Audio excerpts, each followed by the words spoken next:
Hello, welcome. In this video, you will learn how to read chord charts and tablature notation for ukulele. This is a really useful skill and communication method so that if you ever want to look up how to play a song, you can understand what all those little diagrams mean. So get your ukulele ready and let's get started. First, we will start with the most common form of charts. These are chord charts. And so the one that you see on the screen now shows you how to play a C chord. You already learned that, but let me tell you how to read it. The first line at the top represents the nut, okay? Then the lines going down represent the strings. The other horizontal lines represent the fret wires. So on the chart on the screen, you see a dot. And so the dot, if you look closely, is on the third fret of string A.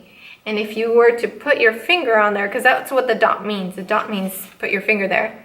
That means you put your finger on the third fret of A string, and when you strum all the strings, you will get a C chord. So that's how you read the chord chart. Now, chord charts can get a little tricky because you'll have 2 dots, 3 dots, sometimes even 4 dots. So let me explain those now. When you see something that has 2 dots, like an F chord, that means that you need to put 2 fingers at the same time on the fretboard or on the fingerboard. So the one that you see on the screen now, it's for F chord.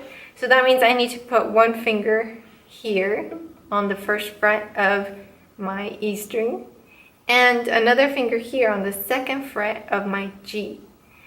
So when I do that, I need to be extra careful not to touch the other strings because you see the other strings don't have dots on them. So I need to only touch those 2 strings, and the way to do that is by curving my fingers, curving the hand, squeezing using leverage with the thumb on the back.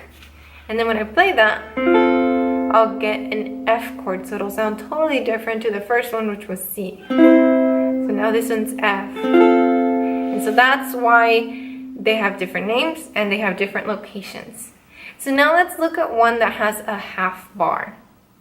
Bar means, with the ukulele at least, and the guitar, it means that you're going to press more than 1 string with 1 finger. And so let's look at B flat. B flat's a really good one. It's challenging, and if you can't play B flat right now, don't beat yourself up. This is something that comes with practice. I'm just introducing you to chord charts today. So with B flat, for example, we have a half bar. And what that means is that I'm going to press half of the strings, or 2 strings, with my index finger. Okay? Then I'm going to use my middle finger and ring fingers on the second and third frets of the next strings over. Now this is a really tricky one to do because with 1 finger I have to be flat to press 2, and with the others I have to be curved to not touch the other strings. So that's why it takes more time to play this chord, but this is just for demonstration purposes. So I'm going to do flat to press those 2, and then curve, and then curve. And so this is what a B flat sounds like, but I make it look easy, but I'm actually working really hard to both squeeze and have the right posture. But that's what a half bar chord looks like. So now let's look at something like C sharp minor. For C sharp minor, you'll notice the bar goes way down. So now we're on the 4th fret, we're down here, and the bar is asking me to cover 3 strings and then skip a fret and then another one. So this is a way more challenging chord. I don't know if I can even play it right now. But, so I'm going to just save myself some time and bar the whole thing, all 4 strings, and then press with my ring finger on the other one. It came out. I'm lucky. So this is what C sharp minor would sound like.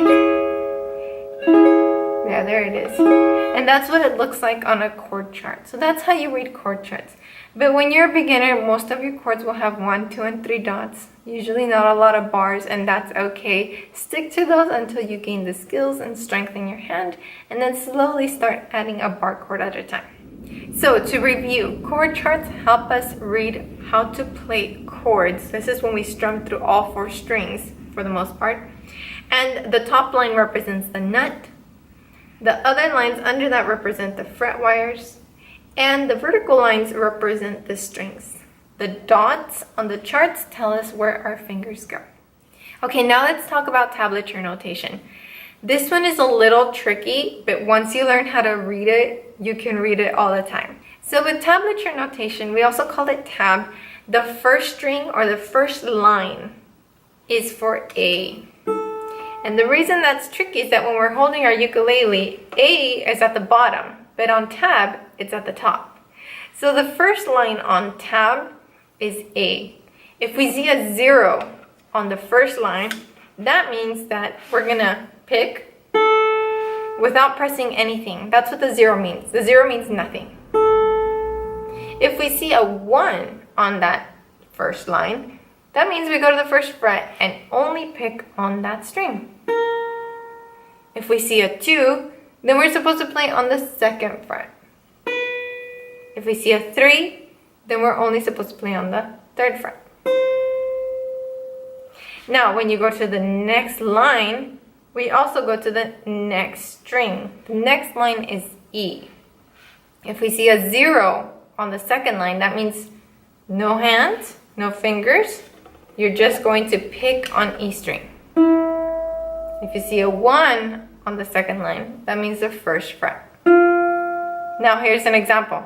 If you see a 5 on the second line, that means you go to the 5th fret and pick on that one, on the second line or your second string. Now the third line is for C. So here's a trick question. If you see a 7 on the third line, where is that on your ukulele? Try and see if you can figure it out. Remember that A is your first, E is your second, C is your third. So where would that be? What if you see a 4 on C string or on the third line? Well, let's figure that out. On the third line, that's our third string, that's C. 1, 2, 3, 4. That's where that would be. Or a 10. Well, we would need to go all the way down to the fret marker with where the 10 is at and be up there. And last but not least, the last line, represent the string closest to your face. This is your 4th string or G. So if there is a 5 on G, that means you go to the 5th fret of G and pick there. Fingerstyle is a really easy way to read melodies, to read scales, and to read solos, but sometimes you will also see different ways that tab is used. So review this video over and over again until it kind of sinks in and then move on to the next lesson. I'll see you in the next video.